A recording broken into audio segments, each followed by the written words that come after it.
Tapi di antara hikmah daripada musibah, ya, dengan musibah seorang belajar menguatkan tauhidnya, ya. Dia tahu namanya tawakal. Ya. Dia tidak pernah tahu tawakal selama ini kecuali ketika terkena musibah. Siapa yang mau dia harapkan? Ya, sekarang kita kena pandemi, mengharap sama siapa? Coba, mengharap sama siapa? Ya, mengharap sama siapa? Semuanya nggak ada yang pasti. Dulu bilang, oh nanti bulan Juli pandemi hilang. Ternyata bulan Juli nggak hilang-hilang. Nanti awal tahun hilang insya Allah, ya nggak hilang juga ya. Terus apa lagi? Oh nanti ada ini, oh lama-lama tubuh kuat semua, ternyata kena juga. Mulai banyak yang meninggal. Wah yang dekat meninggal orang dekat-dekat kita malah. Ya, saya saja di HP sudah berapa banyak orang yang namanya masih ada, saya belum hapus, orang sudah nggak ada. Ya. Kawan-kawan dekat, ya, teman-teman, ya, kenalan sini, kenalan sana, ya. Begitu kondisi yang ada, ya. Ya, kita diajari untuk tawakal kepada hanya Allah yang bisa mengangkat ini semua. Kita bersandar kepada Allah Subhanahu wa taala. Tadi terkadang kita dikasih musibah agar kita belajar tawakal, ya. Saya selalu cerita, saya pernah ketemu orang di salah satu kota di Jawa, ya. Waktu kebetulan saya ceramah tentang tawakal, kemudian dia bilang, "Ustaz, ya benar ceramah Ustaz, benar saya pernah mengalami, ya. Saya divonis mati oleh dokter, kalau nggak salah umur saya tinggal 3 bulan atau 6 bulan, saya lupa, dan saya sudah operasi, berulang-ulang, saya sudah habis banyak, akhirnya kesimpulannya kamu umurmu tinggal 3 bulan, atau 6 bulan, saya lupa. Nah, ini saya ketemu dengan seorang wanita yang kerabat saya, solehah, dia bilang, sudahlah kamu punya uang tinggal berapa, kamu puasa sunnah, kemudian jangan lupa sedekah, sholat malam, dan alhamdulillah saya sembuh, Ustaz. Alhamdulillah saya sembuh, kemudian dia lihatkan bekas operasinya. Saya bilang, Masya Allah. Jadi dia diajarin untuk bertawakal kepada Allah, ya. Kondisi Allah membuat kita kondisi terjebak untuk berlepas dari semua kekuatan dan daya upaya manusia. Kemudian bersandar kepada Allah. La haula wala quwata illa billah. Tidak ada daya, tidak ada upaya, tidak ada perubahan kondisi kecuali dengan Allah Subhanahu wa taala, ya. Ya. Oleh karenanya pelajaran yang besar yang kita ambil dari adanya musibah yaitu kita bertawakal kepada Allah. Kita lihat ketika kita tawakal, ya ketika kena musibah, ya, bersandar sama siapa? Kadang teman-teman dekat menjauh dari kita. Gimana kita mengharap dari mereka? Mereka juga susah. Ya, mereka juga susah. Ya, kita kasih udzur sama mereka. Mereka juga susah. Yang biasanya mungkin teman sekarang mulai menjauh. Yang biasanya mungkin kasih hadiah, nggak pernah kasih hadiah. Yang biasanya membantu dengan mudahnya, nggak bisa membantu, ya. Mereka sama-sama susah. Ya, kita dijebak sehingga kita dijebak oleh Allah sehingga kita hanya bertawakal kepada Allah Subhanahu wa taala. Sebagian kawan yang terkena musibah banjir, mereka mengatakan, Ustaz, benar-benar, ya, kita tahu kita ini lemah, nggak bisa apa-apa, ya. Kita di tengah-tengah air yang begitu banyak, nggak ada air bersih untuk minum, ya. Saya melihat bagaimana hewan-hewan berusaha menyelamatkan diri, kita nggak bisa apa-apa, sudah, ini semua benar-benar kita ini makhluk diatur ikut aturan Tuhan, ya. Di situ kita hanya bisa pasrah kepada Allah Subhanahu wa taala, ya. Jadi banyak pelajaran, ya, yang apa namanya?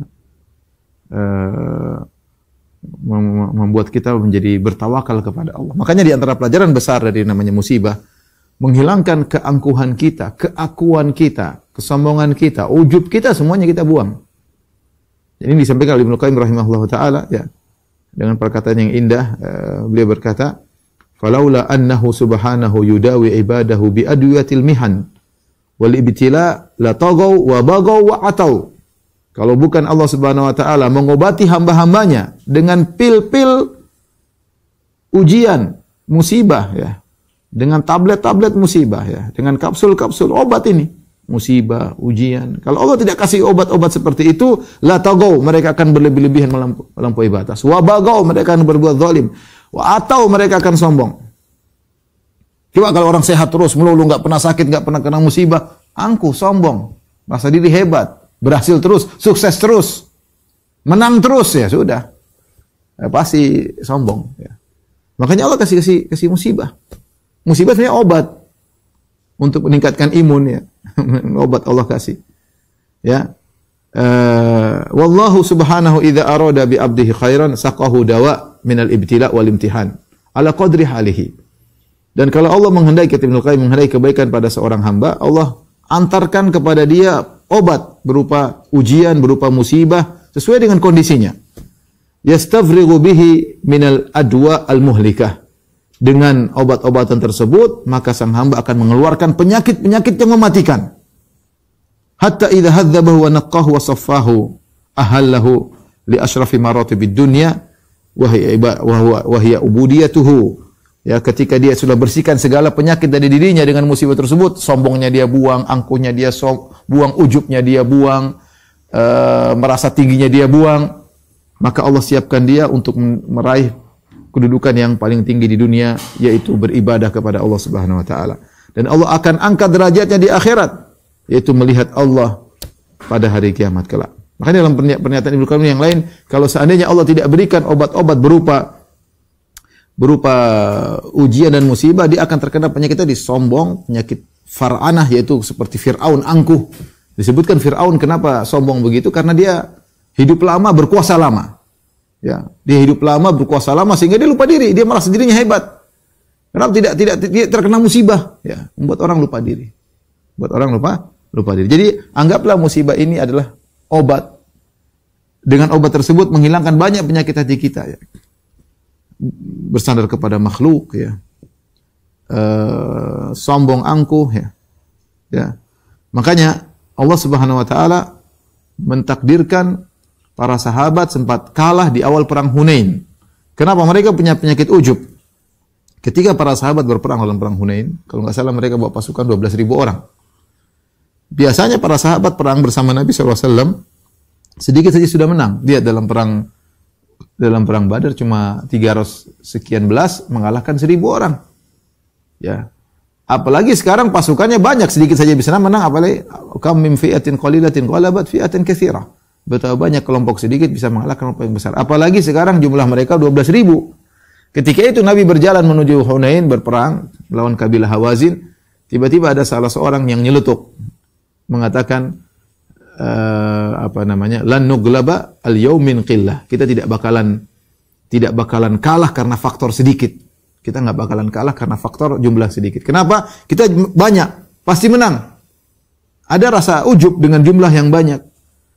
Fasyaqqa dzalika 'ala Nabi sallallahu alaihi wasallam. Maka hal itu terasa berat bagi Nabi. Nabi dengar pernyataan itu, pernyataan lupa diri, pernyataan seorang menyadarkan dirinya kepada kekuatan pribadi. Ya, lupa bahwasanya semua kemenangan dari Allah Subhanahu. Ini penyakit ujub. Maka akhirnya di awal peperangan kalah. Kabur. Para sahabat kabur, hanya sedikit yang bertahan di depan bersama Nabi sallallahu alaihi wasallam.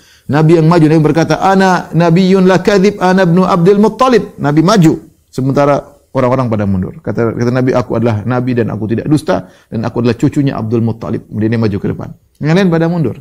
Maka Allah turunkan firman Allah Subhanahu wa taala, "Wa laqad nasarakumullahu fi mawatin katsirah wa yauma Hunainin id ajabatkum kathratukum falam tughni ankum syai'an wa dhaqat 'alaikumul ardu bima rahubat tsumma wallaytum mudbirin."